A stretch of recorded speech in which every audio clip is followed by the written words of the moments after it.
이번 시간에는 팔레스타인의 전체 지역을 각각 몇 개의 구역으로 나누어서 전체적인 특성을 살펴보도록 하겠습니다. 그래서 각 지역을 살펴본 다음에 그 다음에 강론으로 들어가서 각각의 지역을 좀 더 세밀하게 살펴보도록 하겠습니다. 지난 시간에 우리가 서쪽에서 동쪽으로 이동하면서 팔레스타인의 지형도 살펴봤고요. 남쪽에서 북쪽으로 올라가면서 또 전체적인 그 땅의 윤곽에 대해서 살펴보았습니다.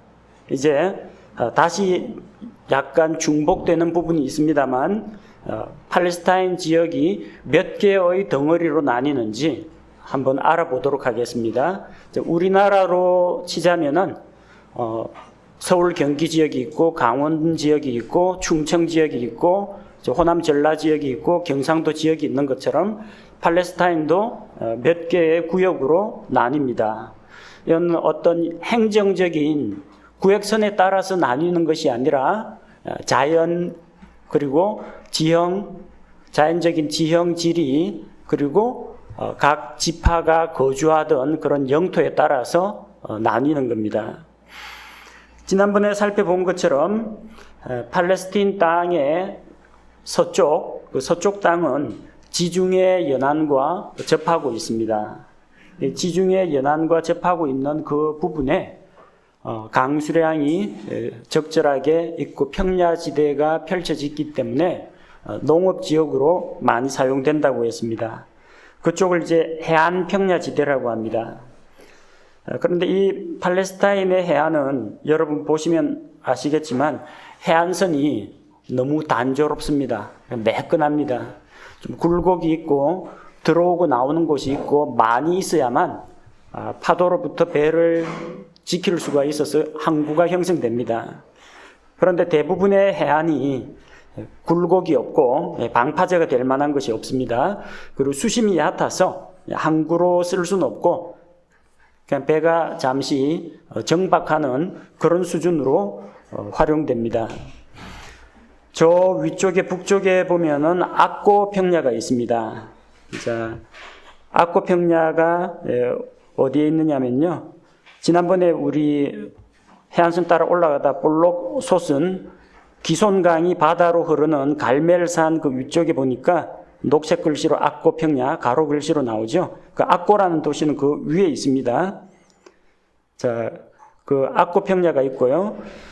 갈멜산 북쪽에 있는데 악고에서 갈멜산까지 이어지는 평야입니다.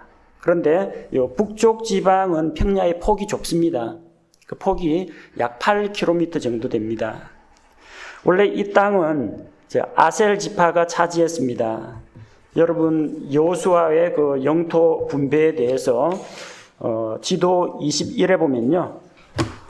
그 두로와 시돈 있는 그 지역의 왼쪽 위에 북쪽 왼쪽에 해안 쪽을 접하고 있는 지파가 아셀 지파입니다. 아셀 지파 안에 악고라는 도시가 들어가 있죠. 근데 아셀 지파가 악고 거민을 쫓아내지 못하였다 기록됐습니다. 사사기 1장 31절에 보면 그 땅의 거주민들이 아셀 지파와 한동안은 같이 살았다는 걸 볼 수 있습니다. 그리고 이거의 신약 시대에 악고라는 지역이 다시 한번 등장합니다. 사도행전 21장 7절에 보면 바울의 3차 전도 여행, 바울 3차 전도 여행은 지도 56쪽에 나옵니다. 지도 56쪽에 나오는 바울의 3차 전도 여행 지도를 보면요. 바울이 거쳐가는 그 경로에 예루살렘으로 가는 길에 그가 톨레마이에 들립니다. 자, 돌아와서 팔 제자들이 바울의 예루살렘 행을 말린다. 두로 아래쪽이 톨레마이, 아래쪽 가이사랴, 그리고 예루살렘 이렇게 이동하죠. 거기 톨레마이라고 되어 있는 지명이 현대식 지명입니다. 그 톨레마이가 과거 구약시대의 악고입니다. 자, 그래서 이 지역에 구약에도 신약에도 나오는 지명이고 북쪽 갈릴리 지방에 있는 그 위쪽 그 위쪽에 있는 좁은 평야지대가 이제 악고 평야가 있습니다. 그 악고 평야를 따라서 남쪽으로 쭉 내려가면은 샤론 평야가 있습니다. 그 갈멜산 아래쪽에서부터 저 요바까지 내려가는 길에 보면요, 지도 6쪽에 보니까 세로 글씨로 샤론 평야라고 나오죠. 갈멜산에서 요바까지 이어집니다. 이 샤론이라는 말은 성경의 곳곳에 자주 등장합니다. 여러분 뭐 샤론의 꽃 예수, 나는 샤론의 장미요, 이런 표현들 들어봤죠. 그래서 이 샤론, 갈멜, 레바논, 이런 지명들은 초목이 아주 무성하고 꽃이 만발하는 그런 아주 아름다운 땅입니다. 그걸 표현할 때 샤론과 같다, 갈멜과 같다, 그런 표현을 사용합니다. 그래서 이사야 35장 2절이나 역대기상 27장 29절, 이사야 65장 10절, 그 예수님께서 영광의 왕으로 오실 때 그 나타내는 그 표현들을 보면은 아름다운 땅을 이야기할 때, 아름답고 복된 땅을 이야기할 때 주로 샤론을 많이 꼽고 있습니다. 이 샤론 평야는 아래쪽으로 내려갈수록 넓어집니다. 그 초록색으로 채색된 부분이 위쪽은 좁고 아래쪽으로 가면은 넓어지는 걸 볼 수 있죠. 사다리꼴 모양으로 생겼습니다.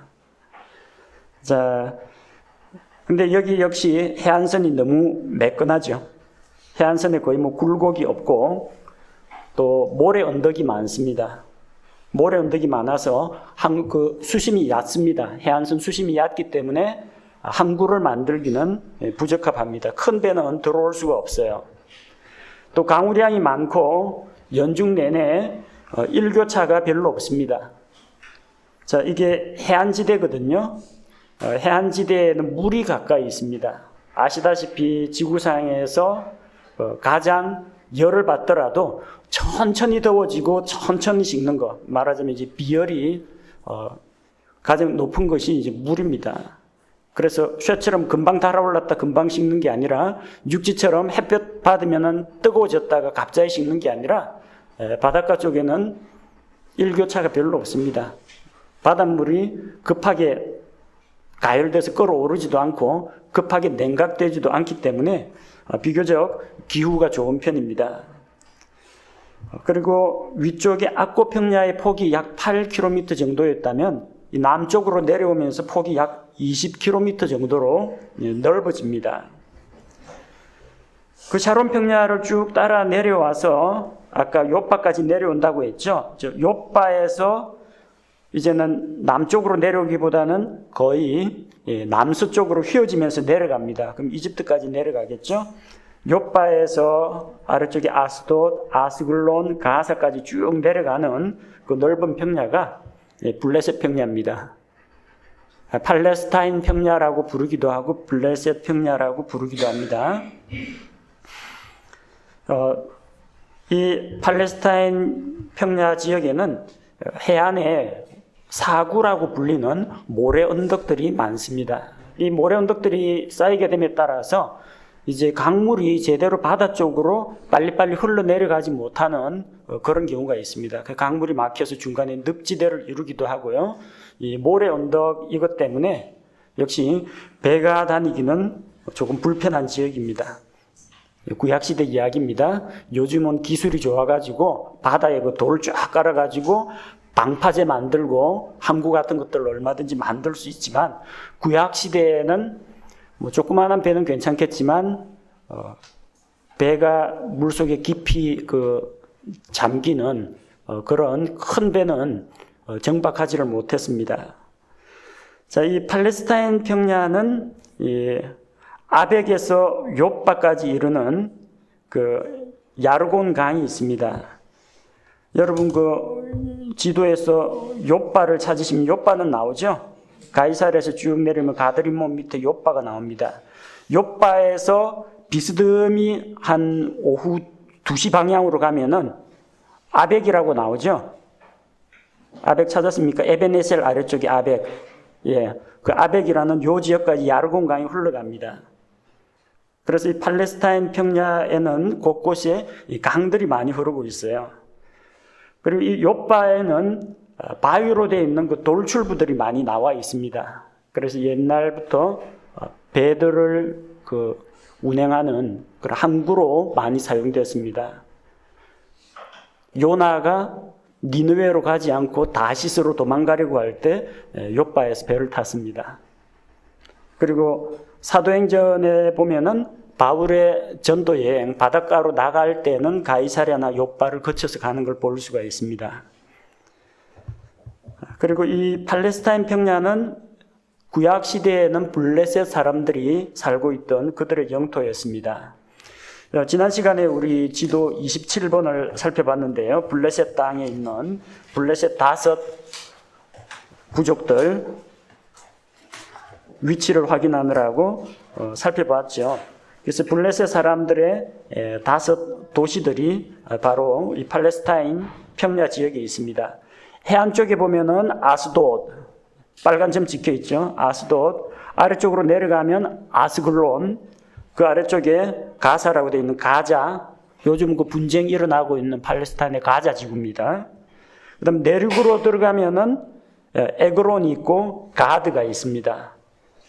이런 블레셋 사람들이 이스라엘 사람들보다 상대적으로 비옥한 땅에 살았습니다.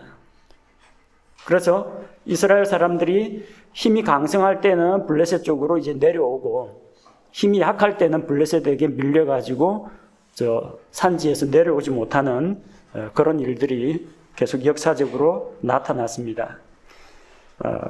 그렇게 뭐 강우량이 많지는 않습니다. 다른 지역에 비해서는. 그래서 뭐 아주 짙은 산림지대나 뭐 늪이나 이런 건 형성되어 있지 않은데 대신에 강들이 있습니다. 아까 욥바에서 아벡과 욥바 쪽으로 흐르고 있는 야르곤강 이야기했죠. 그 다음에 저 아스돗 한번 보십시오. 지도 6쪽에서 얌니엘 아스돗이라고 되어 있죠. 그 아스돗 보면은 이제 V자 모양으로 내륙에서 물줄기 2개가 바다로 흘러가죠. 요 하천입니다.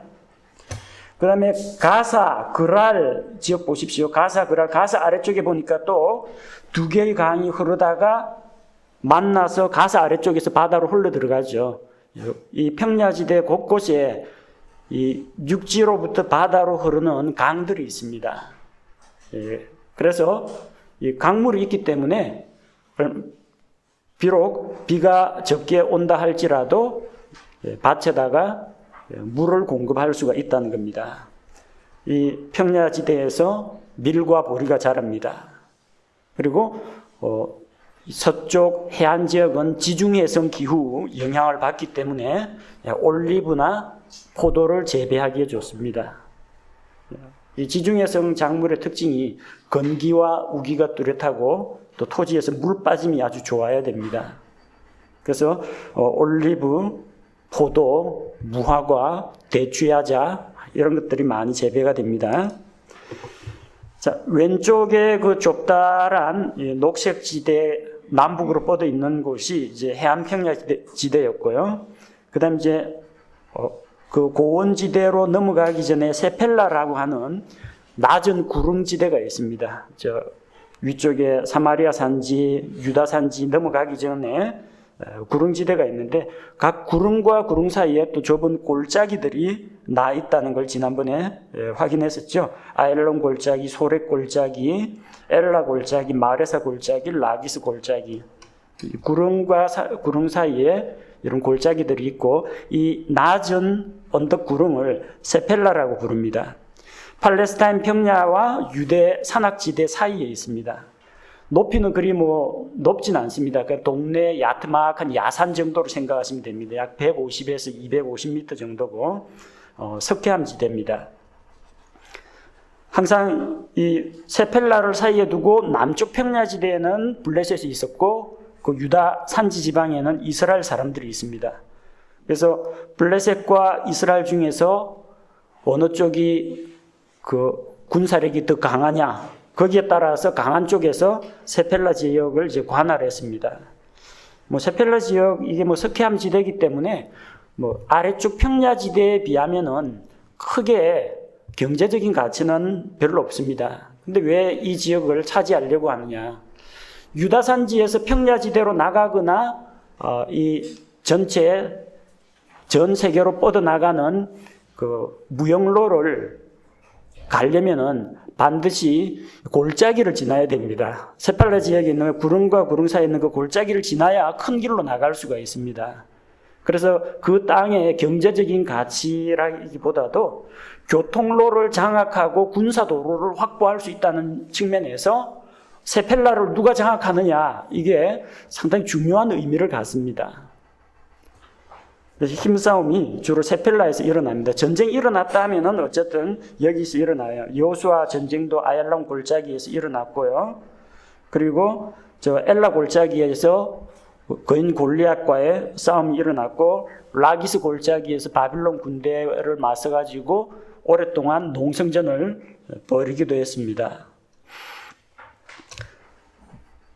자, 유다 산지에서 바다로 향하는 몇 개의 넓고 비옥한 계곡에 의해서 이 세펠라 지역이 분단이 됩니다.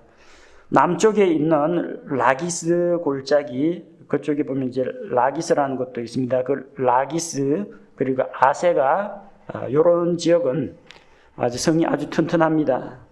그래서 이 성이 헤브론으로 올라가는, 예루살렘하고 헤브론은 상당히 중요한 군사 요충지입니다.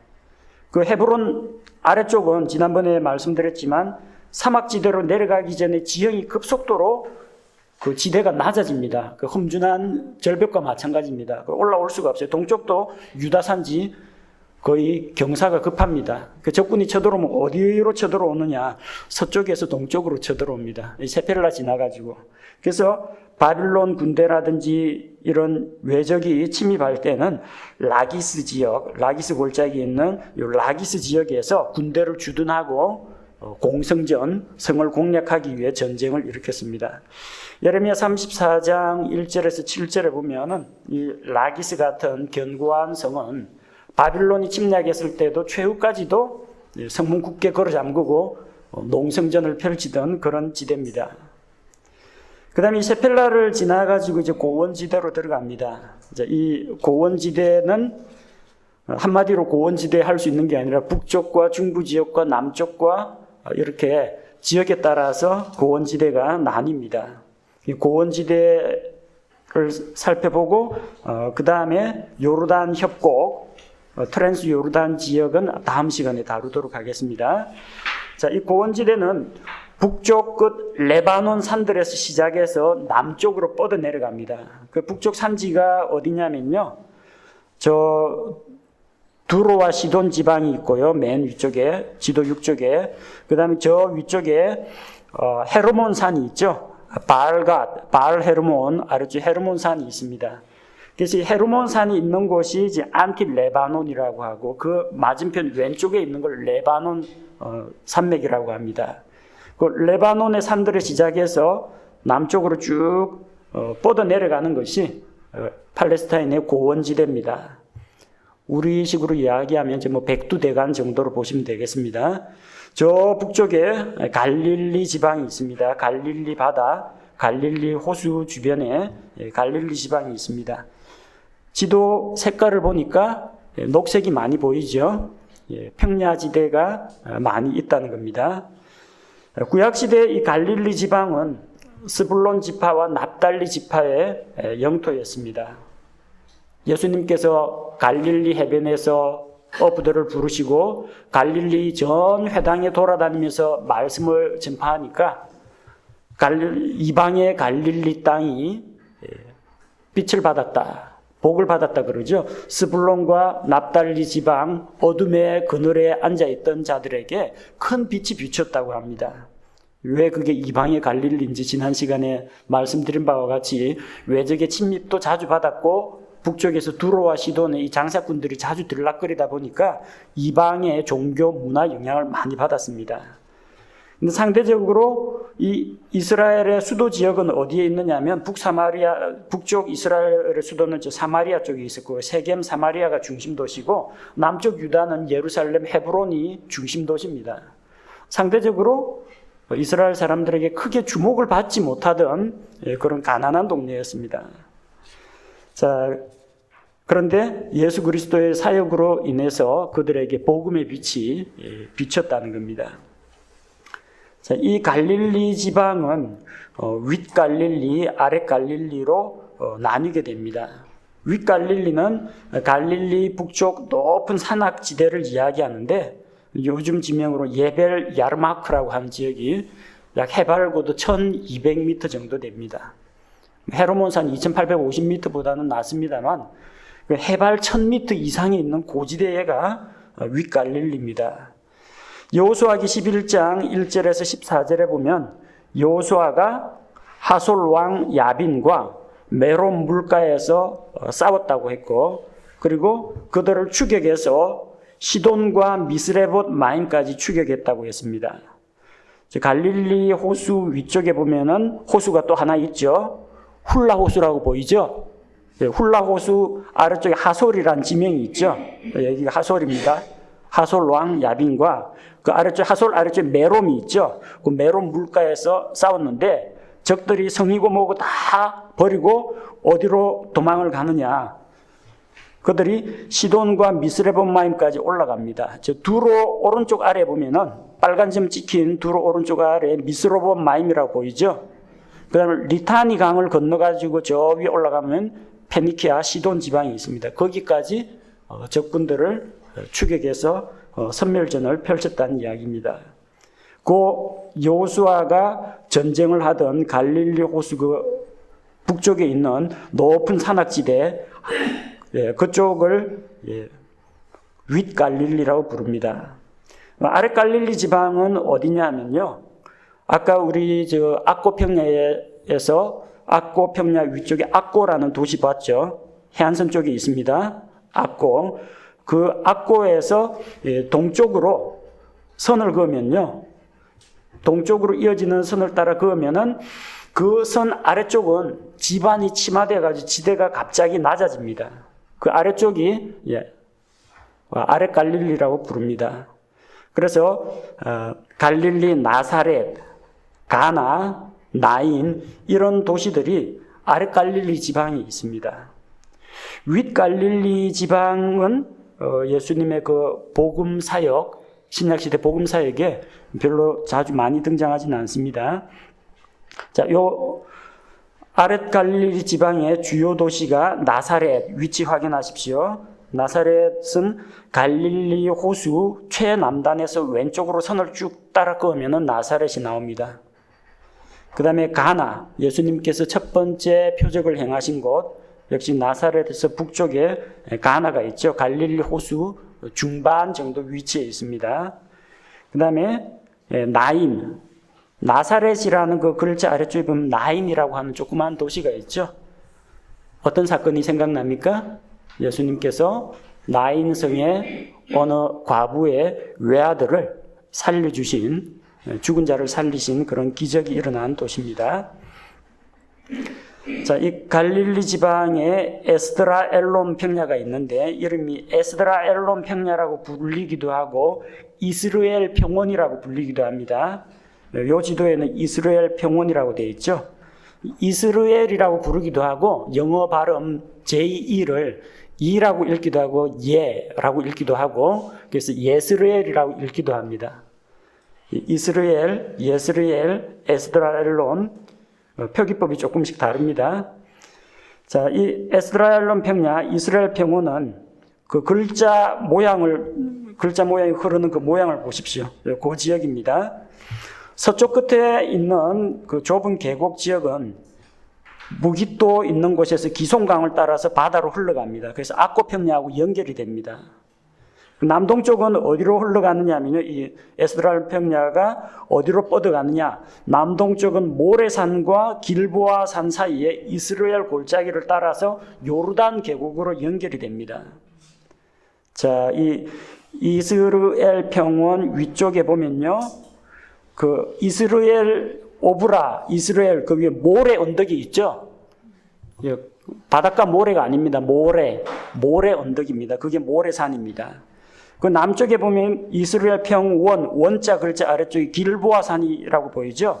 이 모래산하고 길보아산 사이에 이 골짜기가 펼쳐져 있습니다.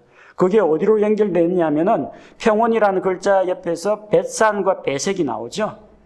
둘 다 이거 전쟁이 많이 일어난 지역입니다. 그래가지고 요르단 골짜기에 연결이 됩니다.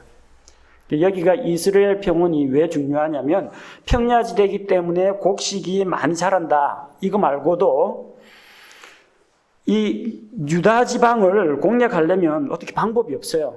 예루살렘 동쪽 여리고에서 급경사 올라갈 수도 없는 노릇이고 뺑 돌아서 와야 되는데 저 세겜 사마리아를 치든지 예루살렘으로 가든지 군사력을 일단 서쪽으로 옮겨야 됩니다. 저 다마스쿠스에서 혹은 바빌론에서 쳐들어오려면 이 어느 지역을 지나야 되느냐 하면은 갈릴리 호수 아래쪽에서 요르단강, 거기는 폭이 되게 좁습니다. 아래쪽하고 달리 상류이기 때문에 폭이 얼마 안 돼요. 그걸 건너가지고 주로 벳산이나 베색을 건넙니다. 그래서 이스라엘 평원을 쭉 돌파합니다. 그 다음에 이제 무깃도를 지나가 남쪽으로 샤론 평야 옆에 있는 큰 도로를 타고 내려옵니다. 이런 식으로 이동해야 돼요. 그 중요한 지역이 어디냐면 무깃도가 중요합니다. 아마겟돈 전쟁 나는 그 무깃도, 솔로몬의 병거 도시인 무깃도, 그게 중요하고 동쪽으로 가면은 벳산하고 베색이 중요합니다. 사울과 요나단이 블레셋과의 전투에서 블레셋과 전투하려면 저 아래쪽에서 세펠라에서 싸울 거지 왜 여기까지 왔느냐. 이쪽이 상당히 중요한 군사 요충지이기 때문에 그렇습니다. 마지막 전투가 어디입니까? 사울과 요나단 죽은 길보아산 전투입니다. 길보아산 전투에서 패배했죠, 이스라엘이. 그래서 그들이 사울과 요나단, 그 사울의 아들들의 그 시체를 벳산 성벽에다가 매달았습니다. 그 자기들 손에 들어갔다는 거예요. 이렇게 되면은 딱 전략적 군사적 요충지가 다 장악이 되는 겁니다. 그래서 이 이스라엘 평원은 경제적 가치뿐만 아니라 전략적 군사적 가치가 상당히 높은 곳입니다. 전쟁이 일어난 거 다 보십시오. 다볼산, 아까 우리가 그 모래 언덕 위쪽에 보면 다볼이라고 보이죠? 모래 언덕 위에 다볼 있습니다. 다볼산. 드보라와 바락이 시스라의 군대하고 싸운 곳입니다. 그 다음에 무깃도 물가, 기손강에서 사사기 4장 6절, 바로 그 지역에서 전쟁이 일어났습니다. 그 다음에 사울이 전쟁이 일어나기 전에 하나님께서 계시도 안 주시고 대언자도 안 보내주시고 하니까 여자 무당 찾아가서 상담을 하죠. 엔돌에 있는 무당을 찾아갑니다. 그 모래 언덕 위쪽에 보면 엔돌이 있습니다. 이스라엘은 길보아산에서 이제 싸우는데 그 모래 언덕 위쪽에 다볼 아래쪽에 엔돌이 있습니다. 그래서 여기에서 사울과 그 아들이 전쟁에서 패하고 죽을 것이다. 그런 말을 듣고 길보아산에서 전사합니다. 엔돌, 길보아, 다볼 다 그 지역입니다. 자, 이스라엘 평원 있는 그 지역이 예스레엘입니다. 모래 언덕 아래쪽에 이스라엘이라고 나오죠. 예스레엘입니다. 이세벨이 아합의 아내 이세벨이 나봇의 포도원이 있는 그 포도원을 강제로 빼앗은 곳이 바로 예스레엘입니다. 그다음 무깃도, 열왕기상 9장 15절에 솔로몬의 병거 도시, 이집트에서 말들을 수입해가지고 말들을 키우던 마국간이 있는 그곳이 무깃도고요. 그다음 역대기야 35장 22절에서 이집트의 파라오 느고가 저 위쪽에 북쪽에서 신바빌로니아 제국이 일어나는 것을 억제하기 위해서 적을 치러 가니까 길을 빌려다오. 그런 식으로 하는데 요새 왕이 그 말을 듣지 않고 나가서 파라오 느고하고 맞서 싸우다가 전사합니다. 그 지역이 바로 무깃도입니다. 계시록 16장 16절에 나오는 마지막 환란기 때 마지막에 일어날 아마겟돈 전쟁. 그 아마겟돈이 무깃도에서 일어나는 전쟁입니다. 이 예스레엘 평원은 그래서 군사적인 요충지라고 생각하시면 됩니다. 자, 그래서 이제 갈릴리, 윗갈릴리, 아랫갈릴리, 예스레엘 평원 넘어왔습니다. 내려오면은 북이스라엘 수도 사마리아가 보입니다. 사마리아 지방이라고 불립니다. 사마리아 지방 안에는 여러 산지들이 있는데 우선 큰 산지들만 보도록 하겠습니다. 사마리아라는 그 아자 오른쪽 아래로 내려가면서 므낫세 산지라고 보이죠? 녹색으로 므낫세 산지. 그 다음에 세겜 아래쪽에 보니까 에브라임 산지라고 보이죠? 므낫세 산지, 에브라임 산지 이게 있고, 그 다음에 이제 갈멜 산지가 있습니다. 갈멜 산지는 저 이스라엘 평원 그 바로 옆에 갈멜산 보이죠? 볼록 튀어나온 곳 그쪽이 갈멜산이 바다로 향해서 뻗어 있는 지역입니다. 그쪽이 갈멜 산지입니다. 이 주요 산지 세 개를 기억해 두시고요. 저 므낫세 산지는 므낫세 지파가 주로 차지했기 때문에 므낫세 산지입니다. 지역은 세겜을 중심으로 해서 위치하고 있습니다. 원래 북이스라엘의 수도는 세겜이었는데 나중에 사마리아로 옮기게 됩니다.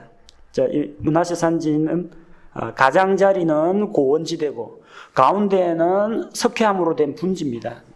석회암이 침식을 잘 받고 물에 녹아가지고 움푹한 분지 형태를 이룹니다. 아주 비탈진 고산지대가 아니라 움푹 꺼진 분지 지역이기 때문에 사람들이 살 수가 있다는 거죠. 그래서 안쪽이 움푹한 그릇처럼 되어 있기 때문에 사람들이 살 수 있고 대신 바깥쪽은 고지대입니다. 그러니까 전망도 좋고 외적의 침입을 방비하기도 좋은 지역이라는 거죠.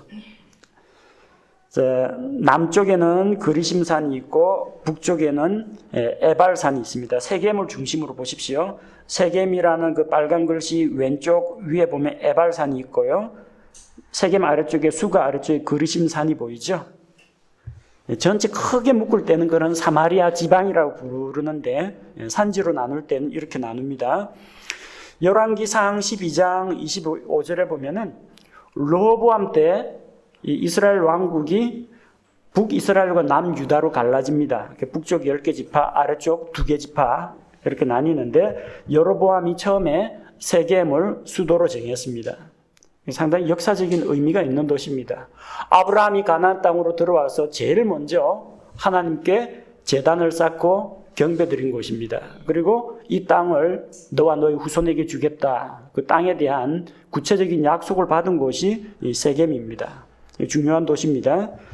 그런데 나중에 열왕기상 16장 24절에 보면은 여로보암 이후에 계속해서 반역이 일어나가지고 정권이 자주 바뀝니다. 석 달을 못 채우고 왕위에서 쫓겨난 사람도 있습니다. 그 아합의 아버지 오므리 때 아주 국력이 강성했는데 오므리가 장군입니다. 오므리가 세멜이라는 사람에게서 사마리아 산지를 사서 도시를 건축하고 그 땅의 주인인 세멜의 이름을 따서 사마리아라고 부르게 됩니다. 자, 그리고 그 지중해 쪽으로 볼록 솟아나와 있는 그 부분이 갈멜 산지입니다. 저 헤브론 남쪽에도 갈멜이 나오거든요. 그 갈멜하고 헷갈리면 안 됩니다. 이 북쪽에 있는 갈멜 산지입니다. 므낫세 산지에서 이제 북서쪽 지중해를 향해서 돌출된 지역이 갈멜 산지입니다. 이거 여기 양쪽 끝은 높고 가운데는 낮습니다. 그리고 요 갈멜 산지를 기준으로 해서 샤론 평야하고 북쪽에 있는 그 이스라엘 평야가 서로 나뉘게 됩니다. 이스라엘 평야는 비스듬하게 북쪽에서 남동쪽으로 내려가고요. 샤론 평야는 비스듬하게 남쪽으로 북에서 남으로 뻗어 내려갑니다. 그 경계 지역이 갈멜 산지가 됩니다. 열왕기상 18장 17절 이하에 보면 엘리야와 바알의 대언자들이 갈멜산에서 누가 진짜 하나님이냐, 불로 응답하는 하나님이 진짜 하나님이다, 대결을 하죠. 그 대결이 일어났던 곳이 갈멜산지입니다. 그리고 그 대결이 일어난 이후에 그들을, 바알의 대언자들을 하나도 놓치지 말고 붙잡아라 해가지고 기송강 아래로 내려가서 다 죽여버립니다. 그래서 자기는 갈멜산에 올라와서 하나님께 기도합니다. 비를 달라고 기도합니다. 7번 기도하면서 자기 종을 보내가지고 멀리 바다 쪽을 보라 하는데 그 바다 쪽이 지중해입니다. 그 종이 바다 쪽에서 손바닥만한 구름이 일어나는 것이 보입니다 하니까 곧 큰 비가 있을 것이다 하면서 기도 응답을 받습니다. 지중해 연안에서 이 조그만한 구름대가 형성되면 바다에 있는 습기를 빨아들여 가지고 비구름대가 급격하게 커집니다. 그래서 하나님께서 그 엘리야의 기도를 들으시고 3년 6개월 만에 다시 이스라엘에 비를 내려주십니다. 이사야 35장 2절에 보면은 갈멜산의 아름다움에 대해서 노래하고 있습니다. 갈멜의 뛰어남, 갈멜산이 울창한 산림지대를 이루고 있기 때문입니다. 레바논의 영광, 갈멜의 아름다움, 샤론, 이런 표현들은 전부 다 비옥하고 아름다움의 상징입니다. 자, 그 다음에 아래쪽으로 이제 에브라임 산지, 세겜 아래쪽으로 가면 에브라임 산지가 나오죠. 에브라임 산지는 해발 고도가 약 900m 정도 됩니다. 비가 많이 내려서 토지가 비옥하고 올리브와 포도가 잘 자랍니다. 자, 사사기 8장 2절에 보니까, 자, 에브라임 지파가 자주 다른 민족들, 다른 그 부족들보다, 다른 지파보다 자기들이 우월하다고 해가지고 트집을 자주 잡습니다. 기도원한테도 트집 잡고, 입다한테도 트집 잡고, 왜 중요한 게 결정할 때 우리 빼고 했느냐? 도와달라고 할 땐 도와주지도 않더니, 나중에 전쟁에서 이기고 나면은 왜 우리를 부르지 않았느냐? 우리를 무시하는 거냐 하면서 주로 트집을 잡았습니다. 거기에 대해서 지혜롭게 대답하는 말입니다. 내가 이제 행한 일이 너희가 행한 것과 비교가 되겠느냐? 에브라임의 끈물 포도 줍기가 아비에셀의 포도 수확보다 낫지 아니하냐? 아비에셀에게 속한 기드온 이야기입니다. 근데 이 아비에셀에서 본격적인 포도의 이 수확기, 가장 좋은 것이 이런 그 수확기 이거보다도 에브라임의 끈물 포도 이제 다 들어가는 계절, 뭐 열매도 별로 좋지 않은 그 에브라임의 그 끈물 포도가 우리 아비에셀의 수확기 포도보다 더 낫다. 에브라임을 띄우는 겁니다. 그 당시 사람은 이게 무슨 말인지 알아듣습니다. 에브라임 산지에서는 포도 농사가 진짜 잘 됩니다. 다른 지역에서 최상품 갖고 와봤자 에브라임 지파에서 나왔다고 하는 하품에도 미치지 못한다는 겁니다. 그만큼 에브라임 쪽에서 포도 농사가 잘 됩니다. 자, 에브라임 산지 이야기했었죠. 그 주요 도시 가운데 실로가 있습니다. 에브라임 산지 글자 아래쪽에 실로라는 빨간 글자가 보이죠. 여호수아 18장 10절에 보면은, 그리고 여호수아기 중간중간에 하나님의 언약궤 앞으로 백성들이 모이는데 그 언약궤가 보관되어 있는 곳이 실로였습니다. 언약궤를 메고 가나안 땅에 들어왔어요. 아직까지 예루살렘 성전은 한참 멀었습니다. 여호수아 죽고 사무엘, 그 다음에 사울, 다윗, 솔로몬 돼야 예루살렘 성전이 지어집니다. 그럼 그동안의 언약궤는 어디에 있었느냐? 실로에 보관되어 있습니다. 그래서 한나가 기도할 때도 실로에 올라가서 하나님께 기도하고, 실로에 있던 언약궤가 전쟁터에 강제 동원되어가지고 블레셋 사람들한테 빼앗기고, 그런 일들이 실로에 하나님의 언약궤가 모셔져 있는 하나님의 집이 있었기 때문입니다. 그래서 실로가 그 당시로는 예루살렘을 다윗이 확보하기 이전에는 종교적인 중심지가 됩니다. 자, 이 에브라임 산지와 유다 산지, 북쪽은 에브라임 산지, 아래쪽은 남쪽은 유다 산지인데 그 사이에 끼어 있는 좁은 띠 모양의 저지대가 베냐민의 영토입니다. 자, 쉽게 이해하시려면 지도 보는 게 빠릅니다. 지도 21쪽. 지도 21쪽 지파들 잘 보십시오. 자, 에브라임에게 속한 딱 중간에 제일 좋은 땅을 에브라임이 차지했죠. 에브라임이 딥낫세라, 실로, 베델 영토 있죠. 남쪽 유다는 어디입니까? 예루살렘, 베들레헴, 헤브론 요거 차지하고 있죠. 에브라임하고 유다 사이에 좁혀 있는 게 가로 방향으로 단과 베냐민이 거기 끼어 있습니다. 물론 단은 이 지역보다 저 북쪽에 있는 영토를 차지하러 또 이주를 하죠. 그 베냐민은 에브라임하고 유다 사이에 끼어 있습니다. 그래서 서쪽으로 내려가면요, 아얄론 골짜기가 나옵니다. 요 지역에서 에브라임 산지에서 서쪽으로 내려가면은 아얄론 골짜기 보이죠? 여호수아 해야 멈춰라, 그 하나님의 기적이 일어난 곳입니다. 그리고 동쪽으로 가면은 여리고에서 올라오는, 여리고에서 예루살렘 쪽으로 올라오는 그 골짜기가 또 있습니다. 요 지역도 그 사마리아, 그 에브라임 산지, 그 유다 산지 요 사이에 있는 요 지역도 사람들이 이동하기 좋은 지역입니다. 다 고지대라서 산 넘기 힘들어요. 그런데 평야지대하고 연결하는 그 아얄론 골짜기를 타고 요르단강 쪽으로 갈 수 있는 길이 여기에 나 있다는 겁니다. 산맥이라고 해서 계속해서 해발 3,000m, 2,000m가 계속 유지되는 게 아니고요. 중간중간에 산악지대하고 산악지대가 나뉘는 곳에 골짜기가 있기 때문에 사람과 물자가 이동할 수가 있습니다. 자, 주요 도시 한번 살펴보십시오. 에브라임 산지 안에서 사울의 도시 기브아, 사무엘상 11장 4절에 보면 사울의 도시 기브아가 나온다고 했죠. 자, 베델, 미스바, 기브온, 빨간 글씨로 된 거 쉽게 찾죠? 기브온 오른쪽에 라마라고 나오죠. 라마 아래쪽에 기브아라고 보입니다. 자, 그 지역의 도시들이 몰려 있습니다. 사울의 기브아, 그 다음에 요나단의 믹마스, 요나단이 자기 병기든 자하고 블레셋 진영을 휘저으면서 싸운 기록이 있죠. 미스바에서 오른쪽 아래로 보면 믹마스라고 나오죠. 믹마스. 그 다음에 미스바, 미스바 구국성에 미스바 기도회 그런 거 나오죠. 사무엘이 온 이스라엘을 다 모아서 미스바에서 하나님께 제단을 쌓고 회개 기도를 한 곳. 이스라엘 민족이 자주자주 미스바로 모였습니다.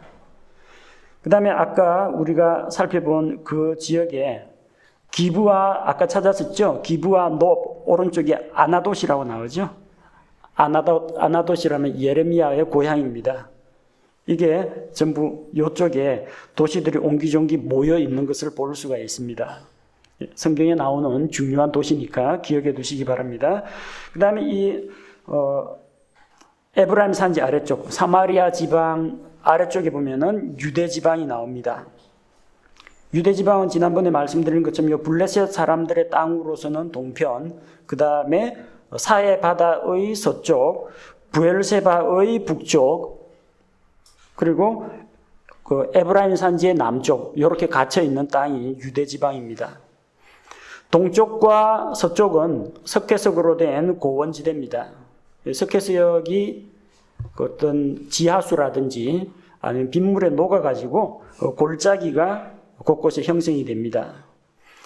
서쪽은 세펠라와 산지를 갈라놓는 그런 골짜기가 있습니다.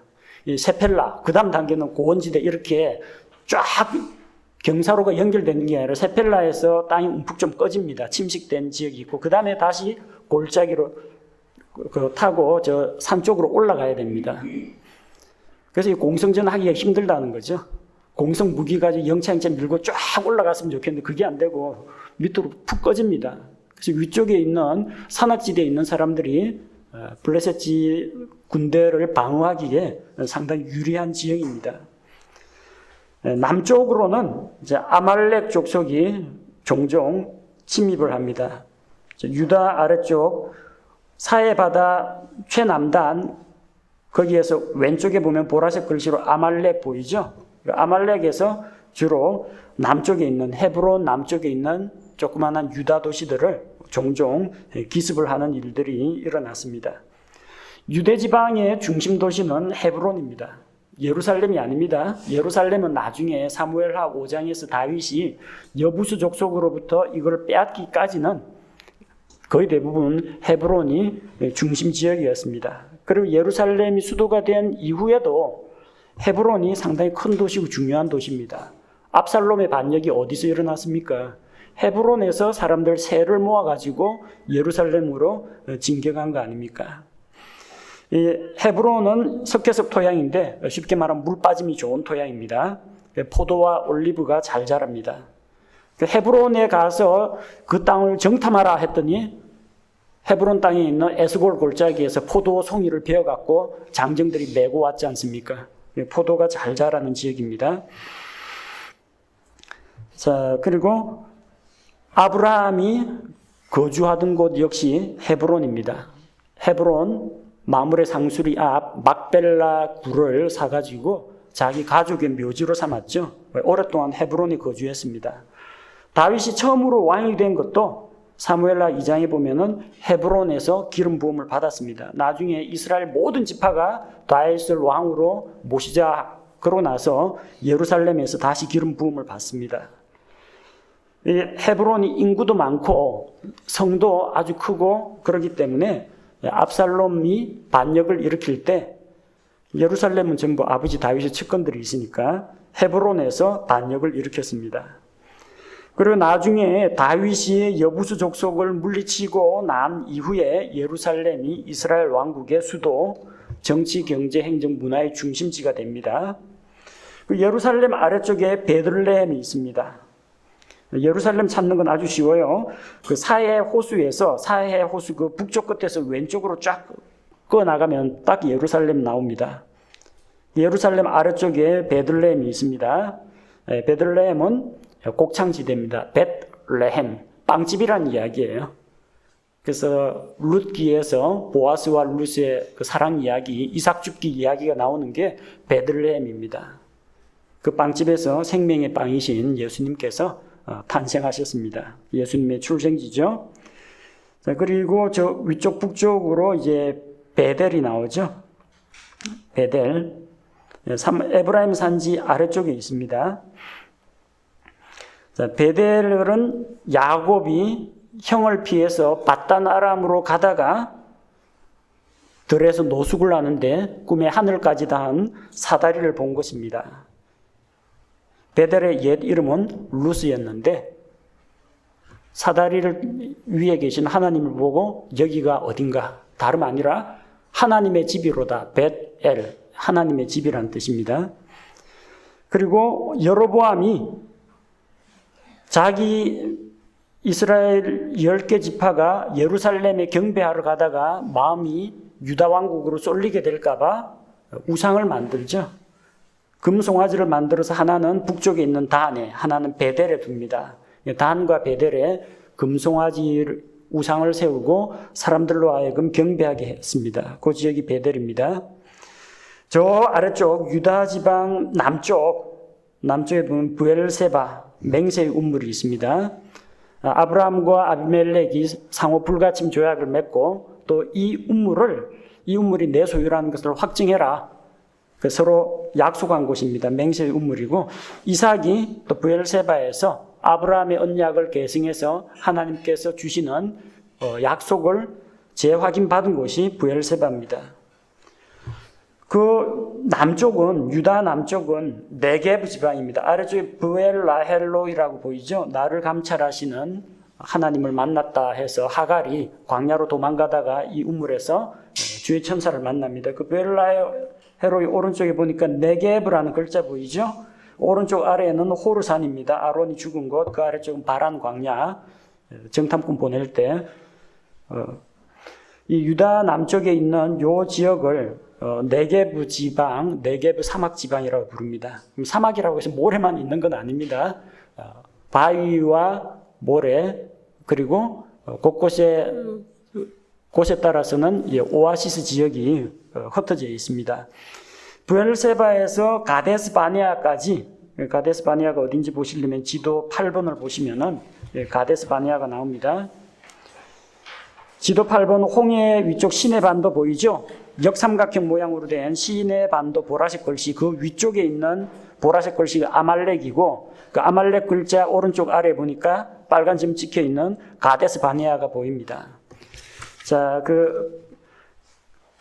부엘세바에서 가데스 바네아까지 이르는 삼각형의 사막지대입니다. 이 네게브 사막지대. 사막이라고 하지만 지대가 좀 낮은 곳, 저지대에서는 운물을 파서 작물을 재배하기도 합니다.